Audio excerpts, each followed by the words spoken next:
মানুষের সমাহার।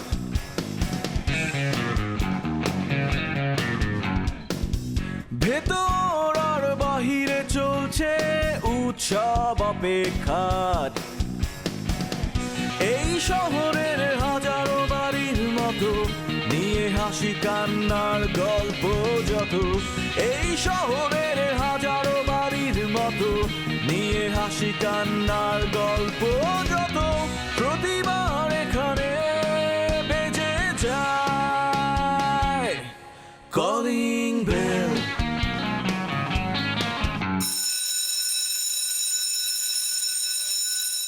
আচ্ছা, আমি তোমাকে বলছি সবকিছু 1 কেজি 1 কেজি করে নিয়ে আসতে। তুমি 1 কেজি 250 গ্রাম করে কেন নিয়ে আসছো?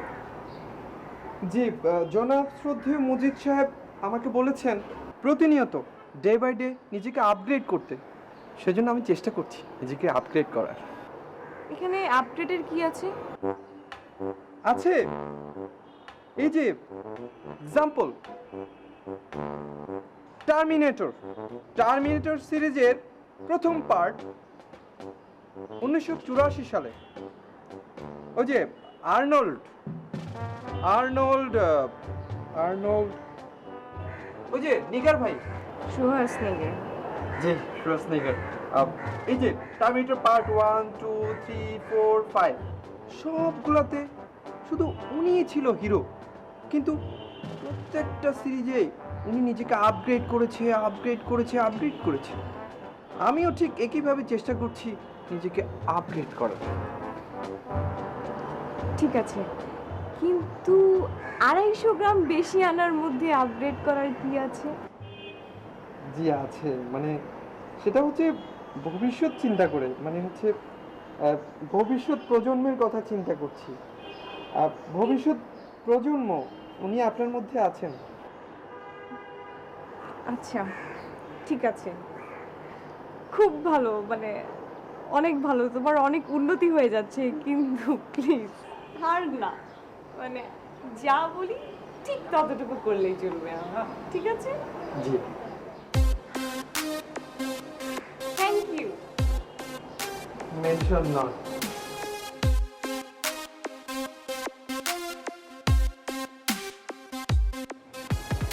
সবাই কাকে পিক করার কথা তোমার? সারাদিন আমি অনেককেই পিক করি। কটা নাম তুমি শুনতে চাও? শুরু করবো? না না না, আমি জানি তুমি এখন অনেক কাজে ব্যস্ত, তোমার অনেকেই পিক করতে হয়। বাদ দাও তোমার ব্যাপার সেটা। শোনো, আমি তো একটু শপিংয়ে যেতে চাইছি, কিন্তু মানে খুব জরুরি কিছু কেনাকাটা আছে, যেতে হবে। অবশ্যই যাবে, শপিং করার প্রয়োজন আছে, শপিং করতে যাবে, ওটা কেউ নিষেধ করেনি। কিন্তু এমনি তো যাওয়া যাবে না, না টাকা লাগবে। অবশ্যই, তোমার এই সুন্দর মুখটা দেখে কেউ তো আর এমনিতেই সব কিছু দিয়ে দেবে না। মানি, সব কিছুতে মানি একটা ইম্পর্টেন্ট থিংস। বলো তোমার কত টাকা লাগবে, কত টাকা তুমি চাও? আপাতত আমাকে তুমি 20 দাও, 20-এর মধ্যে ম্যানেজ করার চেষ্টা করব। আরও লাগবে, ওটা না হলে পরে, কারণ একবারে তো এত টাকা তুমি দিতে পারবে না এখন। তুমি চাইলে আমার কাছে 20, কিন্তু তুমি বাজারে গিয়ে বা শপিংয়ে গিয়ে হঠাৎ করে একটা জিনিস পছন্দ হয়ে গেল, তখন তোমার কাছে টাকা নেই, আমার ওয়াইফ এইরকম একটা বিব্রতকর অবস্থায় পড়বে, সেটা কিন্তু আমি মানতে পারি না। তুমি ভালো করে বলো তোমার আরও কিছু টাকা লাগবে। হ্যাঁ দিলে ভালো হতো, কিন্তু মানে টেক ইট। মানে কত আছে এখানে? পকেটে যা ছিল তাই দিয়েছি, কত আছে বলতে পারি না, তবে not less than 30,000। Take care, by.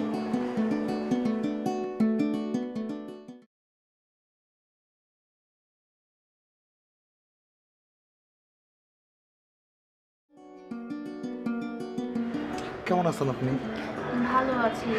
কি ব্যাপার মজিদ ভাই, আপনার কোনো খোঁজ খবরই নেই। সেই যে আমি এই বাড়িতে এলাম আর আপনি যে গেলেন, আপনি আর আমার কোনো খোঁজ খবরই নিলেন না। আমি একটা মানুষ, আমি মরে গেছি কি বেঁচে আছি, একটাবার খোঁজ খবর নেওয়ার প্রয়োজনও মনে করলেন না। এগুলো বললে আপনি আমার কি শরম দিতেছেন, বুঝছেন? আমি অনেক লজ্জা পাইতেছি।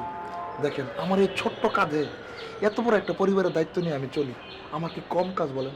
এই যে বাড়ির মানুষজন সব আমার সিন্দাবাদের ভূতের মতো আমার কান্দের মধ্যে চেপে আছে, সবার দায় দায়িত্ব, সবার খেয়াল খুশি আমার দেখতে হয়। আপনার মনে করেন জুতা সেলাই থেকে শুরু করে চণ্ডীপাঠ সব তো আমারই গরম লাগে, আমি কোন দিকে যাবো কোন? হ্যাঁ আমি জানি আপনি অনেক দায়িত্ববান একটা মানুষ, আপনি অনেক পরিশ্রম করেন, আর এই বাসার সব কিছু আসলে এত দায়িত্ব নিয়ে সামলে রাখেন। হ্যাঁ এই জন্য আসলে আমিও চাচ্ছিলাম যে আমার দায়িত্ব আপনি নেন। মানে এই যে আমি ভার্সিটি কোচিং করার জন্য সেই গ্রাম থেকে আব্বা আমাকে এখানে এনে রেখেছেন, এখন এই বিষয়ে আসলে কি করব আমি কিছু বুঝতে পারছি না। আপনার এত বড় দায়িত্ব আমি কেমন নেব বলেন তো? আচ্ছা ভালো কথা, আপনি কোচিংয়ে কেন ভর্তি হবেন কোন তো? আপনি দেখেন না কোচিংয়ের কত বাটপার পত্রিকার মধ্যে আসে না, প্রতি বছর ধরা খাইছে, তারপরে জাল কোচিং সেন্টার প্রশ্ন ফাঁস করে, এই সেই দুনিয়ার বক্রচক্র মিলিয়া কোচিং না যাও তো ভালো। আর আপনি তো ছাত্র ভালো, মানে ছাত্রী ভালো আর কি, বাসায় পড়াশোনা করবেন, বেশি করে পড়াশোনা করবেন। এই যে ওরা যে প্রশ্ন করবো, আর কি বইয়ের বাড়িতে প্রশ্ন করবো, আর নিশ্চয়ই অন্য কোনো প্রশ্ন করবো না, বইয়ের ভিত্তিতে করবো। ভালো করে পড়ালেখা করলে পারবেন। বাসায় পড়াশোনা করলেও হয়, কিন্তু এই যে একটা গাইডলাইনের ব্যাপার আছে না, কোচিংয়ে গেলে সবাই কিভাবে পড়ছে না পড়ছে এটা বোঝা যায়। আর আব্বা তো আসলে আমাকে এই জন্যই এখানে এনে রেখেছে, একটা গাইডলাইন ছাড়া আসলে কিভাবে কি করব বলেন। ঠিক আছে, গাইডলাইন আমি দিব, মানে আমি দিতাম, কিন্তু সবকিছু আমি পারি না, এটা আমি পারি না আর কি। আমি আপনারা নিয়ে যেতাম, কিন্তু বুঝছেন আমার না একটু ঝামেলা আছে। ঝামেলা হলো যে আপনার আমি রাস্তায় একসঙ্গে হাঁটতে পারবো না, অনেক অনেক কিছু ভাবে ফেলাইব। আমার তো মনে করেন যে একটা সম্মান আছে, এলাকার মা বোন নারী যেতে আমার একটা অন্য চোখে দেখে, বুঝছেন না? তারপর সবাই আমার যে সম্মানটা করে, আপনার সঙ্গে হাঁটলে মানুষ কেমনে কেমনে তাকাইবো কি না কি মনে করবে, কিন্তু আপনার আমি তো এখন ওইরকম কোনো কিছু না। না ঠিক আছে, আপনার আমার পাশাপাশি যেতে হবে না, মনে করেন আমি গেলাম আপনি আমার পিছে পিছে আসলেন, আবার এটাও হতে পারে আপনি গেলেন আমি আপনার পিছে পিছে গেলাম, মানে দূরত্ব বজায় রেখে আর কি। তাইলে আর লাভ কি আপনার সঙ্গে গিয়ে বলেন, পাশাপাশি হাঁটতে পারবো না? কি বললো তারপর?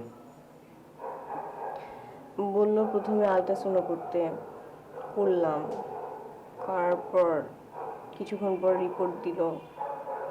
রিপোর্ট নিয়ে ডাক্তারের কাছে গেলাম। ডাক্তার বলল বেবি 4 মাসে যেরকম গ্রোথ হওয়া দরকার ওরকম গ্রোথ নেই, মেবি মেন্টাল কোনো স্ট্রেসের কারণে হয়তো এরকম কিছু হয়েছে। আর বললো আমি যাতে আর কোনো মেন্টাল স্ট্রেস না নেই, খাওয়া দাওয়াগুলো ঠিকভাবে করি, ভারী কোনো কাজ না করি, এগুলো। হ্যাঁ ঠিকই তো বলেছে। তুমি আসলে আমাদের ফ্যামিলিতে আসার পর অনেক বেশি স্ট্রেস নিয়ে ফেলেছো। সব কিছু তোমার মাথায়, একা একজনের মাথায় নিয়ে সব কিছু করার চেষ্টা করেছো। শুনো রোমানা, তুমি কোনো রকম স্ট্রেস আর নিও না। আর তোমার যখন যেটা খেতে ইচ্ছা করে তুমি আমাকে বলবো, আমি দরকার বাইরের থেকে এনে তোমাকে খাওয়াবো। মানে তোমার কিচেনে যাওয়ার কোনো দরকার নেই। তুমি লিপিকে বলো তোমার কোনো কিছু লাগলে, আর দরকার হলে আমি দেখি একটা পার্মানেন্ট কাজের লোক পেলে তাকে বাসায় এনে রাখবো, সে দরকার হলে তোমার টেক কেয়ার করবে। প্লিজ তুমি ঠিক থাকো, আর কোনো রকমের টেনশন করো না, মেন্টাল স্ট্রেস নিও না, বুঝতেই তো পারছো। আমার মনে হচ্ছে যেন আমার মনে হয় কিছু একটা হয়ে যাবে। আরে কি সব কথাবার্তা বলছো? কিচ্ছু হবে না তোমার, কি হতে যাবে? আজে বাজে কথা কেন বলছো? আজে বাজে কথা না, আমার অনেক ব্যাড ফিলিংস হচ্ছে, আমি জানি না। আচ্ছা আচ্ছা আমি তো তোমাকে অনেক জ্বালাই, তাই না? বিয়ের আগেও জ্বালাতাম। আমার যদি কিছু হয়ে যায় তুমি কি আমাকে মাফ করে দিবা? এখানে মাফ করার প্রশ্ন আসছে কেন? তুমি আমাকে মোটেও জ্বালাও না, বিশ্বাস করো আমি অনেক ভালো আছি তোমার সাথে, আর তোমার কিছু হবে না রোমানা, কিচ্ছু হবে না। আচ্ছা যদি যদি আমার কিছু হয়ে যায়, হ্যাঁ, তুমি কিন্তু আমার বেবিকে তোমার মতো বানাবে না, আমার মতো বানাবে, ঠিক আছে? প্রশ্নই আসে না। আমাদের বেবিকে আমি তোমার মতো বানাবো? আমার মতো এরকম স্লো মোশন বানাবো কেন? পাগল নাকি? তুমি কান্না করো না প্লিজ, ঠান্ডা হও। তুমি এখন কোনো রকমের মেন্টাল স্ট্রেস নিও না প্লিজ, প্লিজ প্লিজ কান্না করো না প্লিজ। কি হয়েছে তোমার? কিছু হবে না, পাগল, কান্না করে না প্লিজ।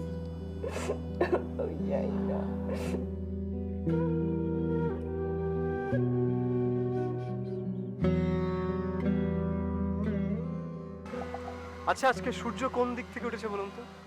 না মানে প্রত্যেকদিন তো আমি আপনাকে ডাকি, আজকে আপনি আমাকে ডেকেছেন। আচ্ছা, আপনি যে কাজটা করেছেন এই সাহসটা আপনি কোত্থেকে পেয়েছেন বলেন তো? সাহস? একটা ছেলে একটা মেয়ের প্রেমে পড়ার পর সাহস তো দেখাবেই। আর আপনারা জানেন না যে ছেলেরা প্রেমে পড়লে সাহসী হয়ে ওঠে? বাই দ্য ওয়ে, আপনি কোন সাহসের কথা বলছেন? এই যে আপনি যে আমাকে না বলে আমাকে না জানিয়ে আমার ফ্যামিলিতে বিয়ের প্রপোজাল নিয়ে গেলেন, কাজটা কি ঠিক করেছেন?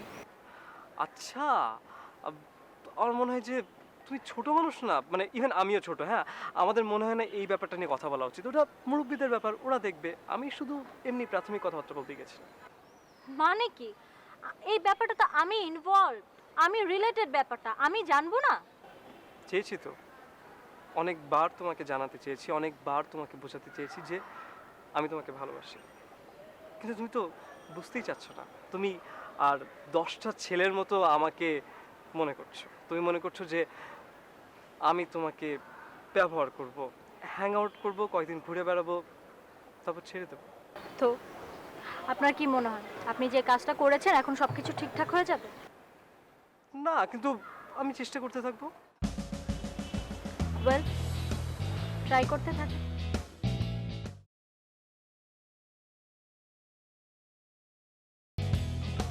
এই নিচে কি দেখতেছো তুমি? স্যার আমি মানুষ দেখতেছি। মানুষ দেখতেছো? জি স্যার, আপনি জানেন না, যত দেখবো তত শিখবো। একটা কথা আছে না, বিশ্বজোড়া পাঠশালা মোর, সবার আমি ছাত্র। খুব জ্ঞানী হয়ে গেছো তুমি। আচ্ছা তুমি কও, তুমি কি জানো? এই যে এই অফিসটা, যে রুহুল আমিন স্যার, কত মাটির মানুষ, ভালো মানুষ, আমার চাচা লাগে, আমি কি কখন আপনারে বলছি? তারপরে এই যে সোহেল স্যার, একজন প্রেমিক পুরুষ। উপরে পড়ছো কোট আর তুমি নিচে পড়ছো স্যান্ডেল। তুমি তো অফিসে কোনো ডিসিপ্লিন মেইনটেইন করতেছো না, করো নাকি? স্যার এটার একটা কাহিনী আছে। কি কাহিনী? আমি যখন কালকে অফিস শেষ করে বাসায় যাচ্ছিলাম, তো ফ্লাইওভারের নিচে তো কাজ চলতেছে, তখন তো অনেক কাদা, আমি পা পিছলে পড়ে গেলাম। পড়ে যাওয়ার পরে আমার জুতার মধ্যে কাদা লেগে যায়। তখন আমি বাসায় যাওয়ার পরে জুতা দুইটারে ভালো করে গোসল করাইছি, গোসল করাইয়া চুলার উপরে নিয়ে দিছি শুকানোর জন্য। সকালে যখন অফিসে আসবো, জুতাগুলো পরতে গেছি, দেখি আমার জুতা পুড়ে গেছে। তখন পুরা ঘর খুঁজা জুতা পাই না, বাথরুমের সামনে দেখি এই জুতাটা পইরা এসে উঠছি। বাহ, তুমি প্রথম অপরাধ করছো, জ্বালানি শক্তির অপচয় ঘটেছো। তারপরে কি করছো? বাথরুমের জুতা পরে তুমি অফিসে আসছো। হ্যাঁ, তা তুমি মানে বাথরুমের জুতা ছেড়ে দিয়ে তুমি নতুন এক জোড়া জুতা কিনা তুমি অফিসে আসতে পারলা না? স্যার আমি কয় টাকা বেতন পাই? আমার বেতন দেয় মাত্র 6000 টাকা। গতবারের ওই জুতোটা আমি 600 টাকা দিয়ে টুকরি থেকে কিনলাম, তো জুতোটা গেল পুইরা। এখন যদি আমি আরেকটা জুতা কিনতে যাই আবার লাগবে 600 টাকা। এখন আমার কাছে তো টাকা নাই। আপনারা একটা কাজ করতে পারেন, যেমন আপনি আছেন, সোহেল স্যার আছে, তানিশা ম্যাডাম আছে, সবাই মিলে একটা চাঁদার ব্যবস্থা করে আমার জন্য একটা জুতা কিনতে পারেন। বেতন বাড়ানোর শ্রোতা করতেছো তুমি না? সবসময় খালি বেয়াদবি করো না খালি। হ্যাঁ স্যার আমি কোনো বেয়াদবি করতেছি না, আর আপনাদের সাথে কথা বললে আপনারা খালি বলেন বেয়াদবি করি বেয়াদবি করি। আপনারা যে কথা বলেন আমি তো আপনাদের কথার উত্তর দিই। আর একটা কথা আছে না, যে উচিত কথা বললে মুন্সির মুখ খারাপ, মনটাই খারাপ করে দিলেন।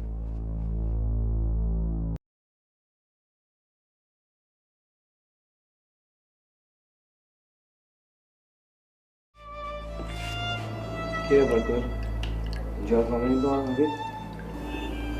খুব একটা কমেনি ভাইয়া। তোমার তো জানার দরকার নেই না, তুমি তোমার কাজ করো। আমার ওই সময় দুটো বায়ার চলে আসছে, ওদেরকে মালের কোয়ান্টিটি, অ্যামাউন্ট এগুলো নিয়ে আলাপ আলোচনা করতে করতে দেরি হয়ে গেল। আমাকে যদি আরেকটু আগে জানাতো তাহলে হয়তো আমি হাতের কাজগুলো রেখে চলে আসতে পারতাম। তখন ওই মুহূর্তে আসলে বের হতে পারছিলাম না। বাদ দাও, সমস্যা নেই, কতবার জ্বর আসবে যাবে। তুমি তোমার কাজগুলো ঠিকভাবে করো। হ্যাঁ ঠিক আছে, মানে তুমি একটা কাজ করো, তোমার জন্য বাড়ি থেকে কিছু নিয়ে আসবো, স্যুপ বা কোনো কিছু। ইচ্ছে হচ্ছে না।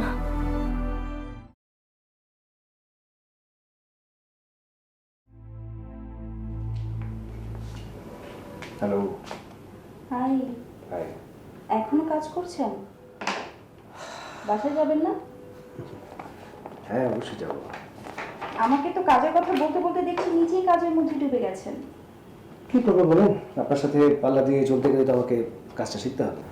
আই ক্যান্ট হ্যান্ডেল, মানে অ্যাকচুয়ালি যন্ত্র বুঝি না, দেখেন আমি হাতে লেখা শুরু করে দিয়েছি। মানে ইলেকট্রনিক ব্যাপারগুলো আমি একটু কম বুঝি তো। মিস্টার আমিন, আপনার যদি কোনো ধরনের কোনো সমস্যা হয় আমি আছি না, আমাকে বলবেন। কি সমস্যা হচ্ছে বলুন, আমি আপনাকে দেখিয়ে দিচ্ছি। পুরোটাই সমস্যা। আচ্ছা ঠিক আছে, আমি শুরু থেকে দেখাচ্ছি।